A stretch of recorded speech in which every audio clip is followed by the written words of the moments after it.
taken from a third party. It is a clear case of overstepping. It is not the job of the President of the United States to make a claim when we haven't even agreed that this is a matter which requires his intervention. I mean, with the greatest of respect to the American President, he has no idea about the ground situation. He has no idea about what's happening here. Till a few days back, he said that this is not for him to look into. And now he's congratulating both countries trying to be a global peacemaker. And I think this is beyond him. I strongly object to the fact that the US President is saying that he has sorted out the conversation between two countries. I think President Trump does not understand the importance of difference between back-channel talks or informal diplomacy or clandestine diplomacy or overt diplomacy.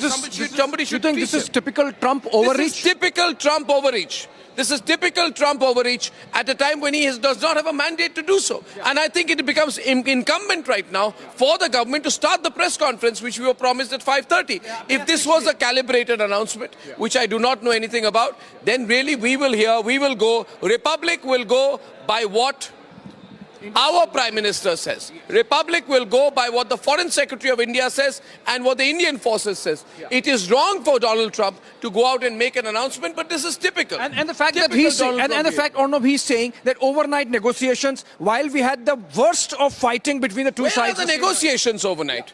Where are the negotiations overnight? Who has mandated him to have those negotiations overnight? Last night we were pummeling them back after they tried to send their drones. Last night there were people in Firozpur who were injured. Last night there were 36 places where they tried to do incursions, and we have hit them back. And a ceasefire is not a phone call. It is not like one of those things that happen on WhatsApp. I mean, Donald Trump should get real about the situation. I will completely go by what my government says. And Trump has failed for the 5 months with Russia and Ukraine. But that's not the point. He has announced 4 times. Trump is too eager. Trump is jumping the gun.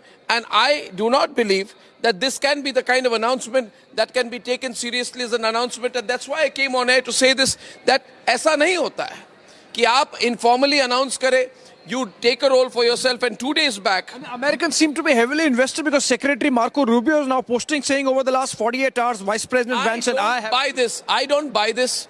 And we will finish this. Let us not forget here, with the greatest of respect, that the United States of America was the country which threatened to send the 7th Fleet in 13 days. And therefore, we are an independent country. And he's trying to equalize this.